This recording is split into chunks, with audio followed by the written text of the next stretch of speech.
Comme si les contribuables avaient payé, est l'hospitalisation prolongée de Pierre Palmade agace. Voilà bientôt 6 semaines que Pierre Palmade se trouve entre les 4 murs de l'hôpital Paul Brousse de Villejuif, où il est pris en charge depuis le 14 mars. Un séjour prolongé qui est loin d'être la norme, comme l'a expliqué une source proche du dossier, dans les colonnes de Paris Match. En quelques secondes, la vie de Pierre Palmade a basculé dans l'horreur, le 10 février dernier, pour ne plus jamais en sortir. L'humoriste, qui avait quitté son domicile pour faire des courses après plusieurs jours de fête où la drogue faisait la loi, a percuté un autre véhicule, provoquant des dégâts physiques et psychologiques indélébiles. Alors que ses victimes et leurs familles tentent de se reconstruire, attendant qu'il soit puni pour son comportement, Pierre Palmade est actuellement...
La situation est critique pour Pierre Palmade, qui a dû mettre en vente sa maison de Célisambière pour éponger ses nombreuses dettes.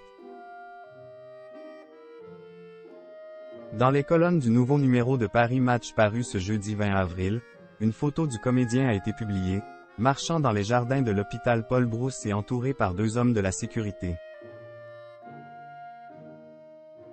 Dans Elle hebdomadaire, une source proche du dossier a tenu à rappeler que le séjour prolongé de Pierre Palmade à l'hôpital était une véritable exception. Normalement, les patients sont accueillis pour 2 semaines. Pierre Palmade, lui, sera resté 6 semaines, a expliqué la source. Puis de faire un constat amer.